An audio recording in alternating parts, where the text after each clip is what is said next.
الحمد لله رب العالمين والعاقبة للمتقين والصلاة والسلام على رسوله النبي الكريم وعلى آله وأصحابه وأهل بيته وأزواجه وذرياته أجمعين. أما بعد فأعوذ بالله من الشيطان الرجيم. بسم الله الرحمن الرحيم.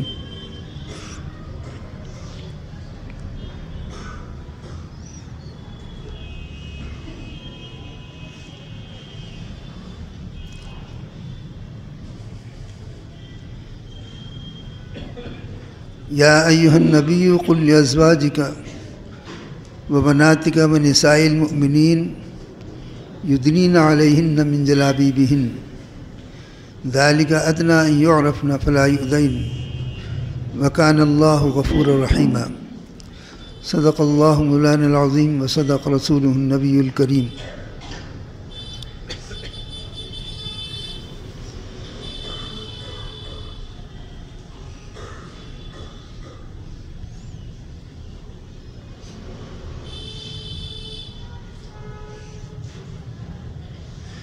وقال النبي صلى الله تعالى عليه وسلم الحياء شعبة من الإيمان أو كما قال عليه الصلاة والسلام.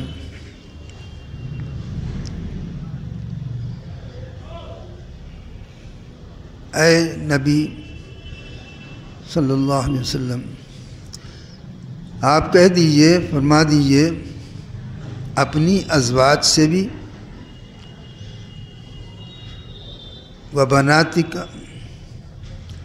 اور اپنی بیٹیوں سے بھی ونساء المؤمنین اور تمام مومنین کی عورتوں سے بھی،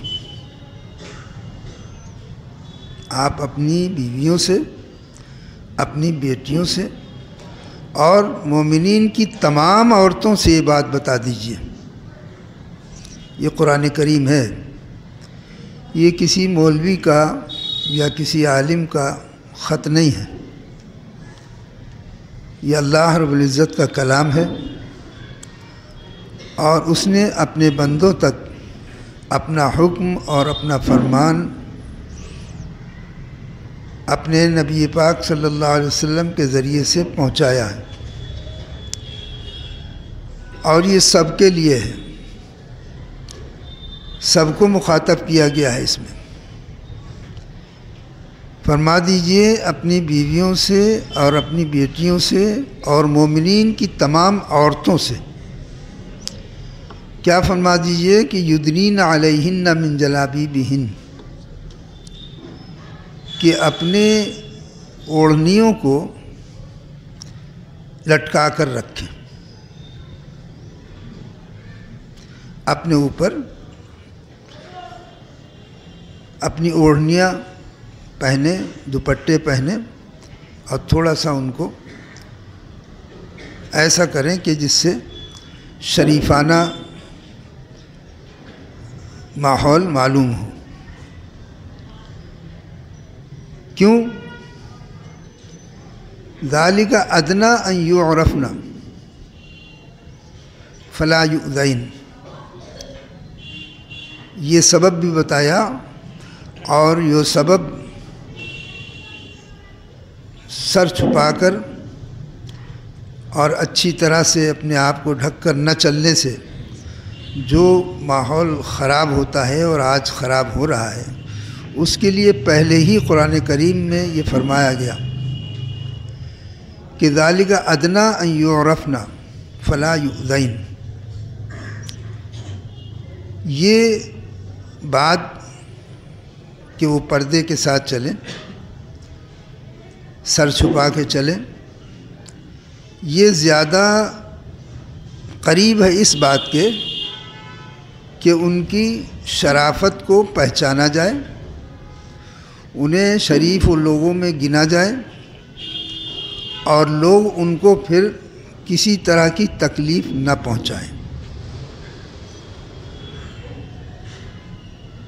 نظر بد سے نہ دیکھیں، بری نظر سے نہ دیکھیں، بری آوازیں نہ کسیں، ان کی طرف لالچ نہ کریں، یہ سمجھ کر کہ یہ شرفاء ہیں، یہ شریف لوگ ہیں، یہ نیک لوگ ہیں، ان کی طرف نگاہ اٹھا کر دیکھنا نہیں چاہیے۔ یہ پاکیزگی کی اور اندر کے ایمان کی طہارت کی بات۔ وکان اللہ غفور الرحیم، اور اللہ بہت ہی زیادہ مغفرت کرنے والا، رحم کرنے والا ہے۔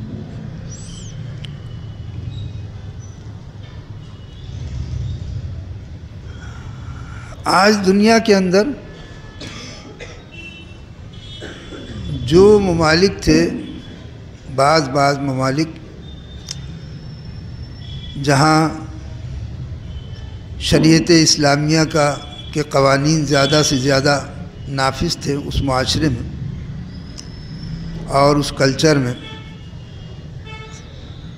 وہاں ان چیزوں کی پابندی ہو رہی تھی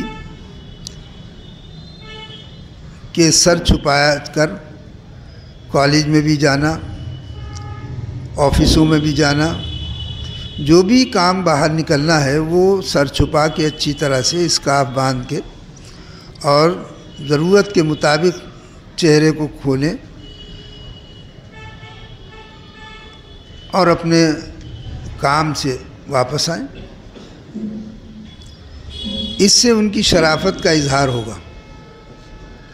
تو یہ دنیا میں جہاں اسلامی کلچر، شریعت کا نظام نافذ تھا، وہاں یہ سب چل رہا تھا۔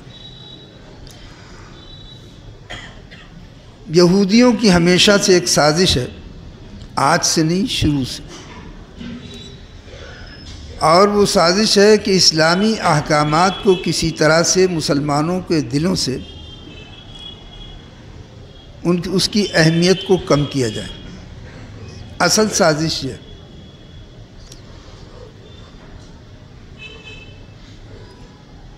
وہ کلچر تمام دنیا میں اسلامی ممالک کے علاوہ چل رہا تھا۔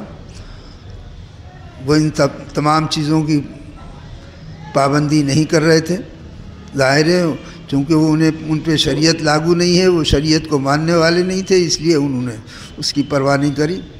سارا یورپ جو ہے وہ ننگے سر، بال کھلے لمبے کر کے اس طرح سے گھوم رہا تھا۔ لیکن مسلمان جہاں جہاں تھے وہ اپنے اس کلچر کو، قرآن کریم کی اس آیت کو اور احکامات شریعت کو نافذ کر کے اپنے اوپر اور اس پر عمل کر رہے تھے۔ لیکن علم کی کمی اور شریعت اسلامیہ سے رغبت اور محبت کی کمی، نفس پرستی بڑھنے لگی، خواہشات کی تکمیل کا جذبہ بڑھنے لگا، خواہشیں بڑھنے لگیں اور اس پر عمل درآمد ہونے لگا۔ باہر کے کلچر کو دیکھ کے ظاہر ہے کہ بظاہر جو چیز خوبصورت لگتی ہے اس کی طرف مائل ہوتا ہے۔ یہ تو قرآن کریم نے خود فرمایا ہے کہ زُیِّنَ لِلنَّاسِ، ہم نے لوگوں کے لیے دنیا کو خوبصورت بنایا ہے، لیکن دنیا جو ہے صرف دھوکہ ہے اور دھوکے کی ٹٹی ہے، وہ دھوکہ ہی دھوکہ ہے اور دھوکے کا سامان ہے۔ یہ قرآن کریم نے ہم نے مزین کیا ہے، شریعت دنیا کو ہم نے لوگوں کے لیے مزین کیا ہے۔ حب الشہوات، شہوتوں، خواہشات کی محبت، عورتوں کی طرف رغبت، مال و دولت کی طرف رغبت، گھوڑے گاڑی کی طرف رغبت، سونے چاندی کی طرف رغبت، کھیتی باڑی باغات اور یہ کھیت کھلیان اس کی طرف رغبت، تجارت کی طرف رغبت۔ ضرورت نہیں، دو چیزیں ہمیشہ سے بتائی جاتی ہیں آپ کو کہ ایک ضرورت ہے اور ایک رغبت اور محبت ہے۔ ضرورت کے لیے تو دنیا کو اللہ تعالیٰ نے پیدا ہی کیا ہے ہماری ضرورت کے لیے، دنیا کو ہماری ضرورت کے لیے ہی پیدا کیا ہے، لیکن دنیا کو ضرورت کے مطابق استعمال کرنا شریعت کے مطابق، لیکن دنیا کی طرف رغبت کرنا، اس سے محبت کرنا، دنیا کو ترجیح دینا، اسلامی احکامات کو پس پش ڈالنا، یہ اسلام کا طریقہ نہیں ہے اور اللہ کو مقصود اور منظور بھی نہیں۔ اس پر لوگ چل پڑے۔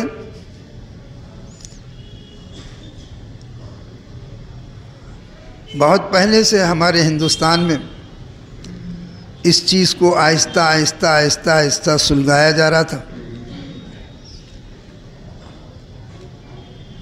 برقعے اتارے جا رہے تھے، کبھی کبھی۔ ایک زمانہ تھا اندرا گاندھی کے زمانے میں، اس کا جو بیٹا تھا سنجے گاندھی، اس نے دلی میں ایک طوفان مچایا تھا۔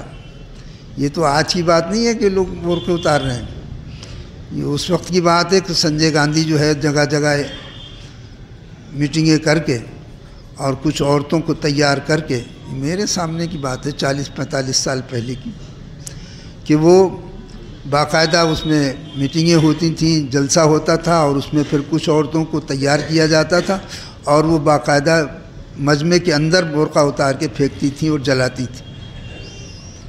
یہ چل رہا تھا آہستہ آہستہ آہستہ۔ علماء نے اس کے خلاف کہا بھی، سمجھایا بھی، لیکن ہماری دنیا کی طرف رغبت جو تھی وہ اس نے ہم کو اس طرف دھیان نہیں دینے دیا کہ ہم کہاں جا رہے ہیں۔ آہستہ آہستہ ہمارے کلچر کے اندر ننگے سر ہونا اور کھلے بال ہونا اور اسکارف کو اور برقعے کو اتار کے پھینکنا، چادریں اتار کے پھینکنا، یہ ہمارے یہاں آہستہ آہستہ چلتا رہا۔ اور اب قانون کی شکل اختیار کرنے لگا کہ کہیں اسکولوں میں پابندی ہے حجاب لگانے پہ، کہیں کالجوں میں پابندی ہے حجاب لگانے پہ، کہیں کچھ، یہ سب تماشے شروع ہو گئے۔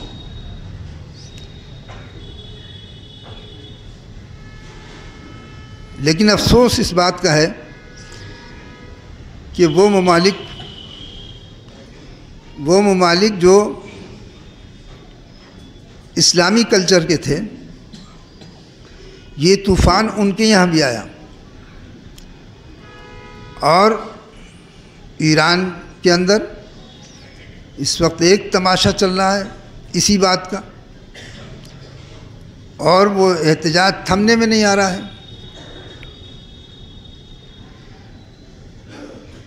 سعودی جو چوری کے پر ہاتھ کاٹ دیا کرتے ہیں، قتل پہ گردن اڑا دیا کرتے ہیں، لیکن دوسری طرف اب ان کے یہاں بھی وہ کلچر ہے کہ ایسا سٹی بنا رہے ہیں کہ جس کے اندر سب آزادانہ گھومیں گے، جوئے خانے بن رہے ہیں، شراب خانے بن رہے ہیں۔ تو وہ اس لپیٹ میں آئے ہوئے۔ اس ہندوستان میں پھر بھی ہمارے دلوں کے اندر قرآن کی، اسلام کی، شریعت کی محبت ابھی ہے۔ ہم نوجوانوں کو خاص طور پہ اس بات کی طرف توجہ دلا رہے ہیں اور بڑوں کو بھی توجہ دلا رہے ہیں کہ سختی سے نہیں، نرمی سے، کہیں سختی سے اپنے گھروں کے اندر اس تعلیم کو عام کریں کہ یہ، اور اس بات کے ساتھ ساتھ اچھالا یہ جاتا ہے کہ یہ مولویوں کا نظام ہے، یہ کٹر پنتھیوں کا نظام ہے، یہ سخت قسم کے لوگوں کا نظام ہے۔ یہ سخت قسم کے لوگوں کا نظام نہیں ہے، یہ کٹر پنتھیوں کا نظام نہیں ہے، یہ مولویوں کا نظام نہیں ہے، یہ عالموں کا نظام نہیں ہے، یہ مفتیوں کے فتوے نہیں ہیں، یہ قرآن کریم کے احکامات۔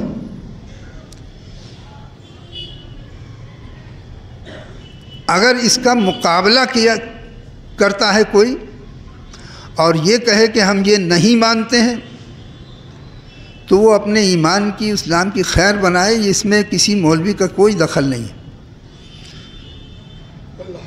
کسی عالم کا کوئی دخل نہیں ہے۔ قرآن کریم کی براہ راست مخالفت ہے یہ۔ اس میں تو ہو سکتا ہے کہ کوئی کہے کہ اتنا لمبا گھونگھٹ کر لو، تو بھائی اتنا لمبا نہیں کرو، لیکن حجاب اتار کے، بال کھول کے، چادر کو بالکل اتار کے، یہ قرآن کریم کی آیات کے خلاف ہے، اس کی براہ راست اللہ کی مخالفت ہے۔ اس سے ہمیں بچنا چاہیے، اور جب اگر اس کی مخالفت بڑھتی جائے گی تو جب عذاب آتے ہیں تو پھر عذاب ہر ایک دیکھ کر نہیں آتا ہے عذاب۔ قرآن کریم میں یہ بھی ارشاد فرمایا کہ جب عذاب آتا ہے تو پھر اچھے اور برے اس میں سب لپیٹ میں آتے ہیں، عذاب میں پھر سب لپیٹ میں آتے ہیں۔ وہ الگ بات ہے کہ جو گناہ گار نہیں ہوتے ہیں اللہ تعالیٰ ان کو اجر دے دے گا، لیکن جس وقت عذاب آتا ہے تو پھر سب لپیٹ میں آ جاتے ہیں۔ تو اس سے پہلے کہ کوئی عذاب ایسا آئے کہ جس میں پوری قوم مبتلا ہو جائے اور ہم سب عذاب میں مبتلا ہو جائیں، اس سے پہلے ہمیں چاہیے کہ ہم اپنے گھروں کے ماحول کو درست کریں، اور اس کو یہ سمجھیں کہ یہ قرآنی احکامات ہیں، یہ کسی کے نہیں ہیں، یہ مولویوں کے احکامات نہیں ہیں، مفتیوں کے فتوے نہیں ہیں۔ قل فرما دیجئے لازواجک، اپنی بیویوں سے، اپنی بیٹیوں سے اور مومنین کی عورتوں سے کہ وہ حجاب پہنا کریں، یدنین علیہن من جلابیبہن، اپنے اوڑھنیوں کو اپنے سروں پر اور اپنے چہرے پر ڈال کے رکھیں جتنا ہو سکتا ہے ضرورت کے مطابق، لیکن سر کا چھپانا یہ لوازمات میں سے ہے، اور یہ سب اتار کر پھینکنا یہ بے حیائی کا راستہ ہے، اور جس کے بارے میں حضور اکرم صلی اللہ علیہ وسلم نے فرمایا کہ الحیاء شعبۃ من الایمان، حیا جو ہے وہ ایمان کا ایک شعبہ ہے۔ ایمان کی کچھ اوپر 70 شاخیں ہیں، جس کا پہلی شاخ لا الہ الا اللہ ہے، اور سب سے ادنا شاخ یہ ہے کہ آدمی راستے سے تکلیف دہ چیز کو ہٹا دے، اور پھر الگ سے آپ نے فرمایا کہ والحیاء شعبۃ من الایمان، حیا جو ہے ایمان کا ایک حصہ ہے۔ تو ہمیں ان چیزوں کا آج دنیا کے اندر، ایران کے اندر، سعودی عرب کے اندر اور دوسری جگہوں کے اوپر اب احتجاج ہونے لگے اس بات پر۔ یہ پہلے تو بے عملی تھی کہ ہم عمل نہیں کر رہے ہیں، وہاں تو عمل کو سمجھایا جاتا تھا، لیکن اب احتجاج ہو رہا ہے، باقاعدہ اس کے اوپر احتجاج کیا جا رہا ہے، سڑکوں پر اس طرح سے کیا جا رہا ہے، بال قینچی لے کے، حد ہے بھئی، کس کا مقابلہ کر رہے ہو؟ رب کا مقابلہ کر رہے ہو؟ ایران کے صدر نے تھوڑی یہ قانون بنایا تھا، قینچی سے بال کاٹ رہے ہیں سڑکوں کے اوپر، عورتیں بال کاٹ کے پھینک رہی ہیں، برقعے جلائے جا رہے ہیں۔ یہ کلچر یہ سب ایک سازش کے تحت ہو رہا ہے، اور ہمیں چاہیے کہ ہم اس چیز کو، اسلام کے خلاف اس سازش کو اچھی طرح سمجھیں، اور اچھی طرح سمجھ کے اس کو اپنے ماحول کو درست کریں۔ سب سے بڑی چیز ہے کہ ہمیں اپنے ماحول کو درست کرنا چاہیے، اپنے گھروں کے اندر اسلامی احکامات کی تعلیم کو اپنے بچوں میں اس طرح آہستہ آہستہ کریں تاکہ بچوں کو قرآن کریم کی اہمیت معلوم۔ قرآن کریم کو گھر کے اندر رائج کریں، قرآن کریم کو گھر کے اندر ہم نے رائج کرنا چھوڑ دیا، قرآن کریم کو رائج کریں، اس کے ترجمے کو رائج کریں اپنے گھروں میں، اور کسی چیز کی ضرورت نہیں۔ قرآن کریم میں سب کچھ ہے، تبیانا لکل شیء، ہر چیز کا بیان ہے۔ تو یہ ہمیں مقابلہ جو ہے ہمیں از خود کرنا ہے، یہ پرسنل لا ہے، اسی کو کہتے ہیں پرسنل لا۔ یہ ہماری ذمہ داری ہے، ہمارے قوانین ہیں، دوسرے ہمارے لیے قانون نہیں بنائیں گے، دوسرے تو ہمارے قانون کو ہٹانے کی کوشش کریں گے، لیکن ہماری ذمہ داری ہے کہ ہم اپنے قانونوں کو سمجھیں اور شریعت کے احکامات کو سمجھیں اور اس کو اپنے اوپر لاگو کریں۔ یہ ہماری ذمہ داری ہے۔ خداوند کریم ہمیں عمل کی توفیق عطا فرما دے۔ اور اب ایک خاص اعلان ہے اس جمعے سے کہ پچھلے دنوں بھی یہ بات چلی تھی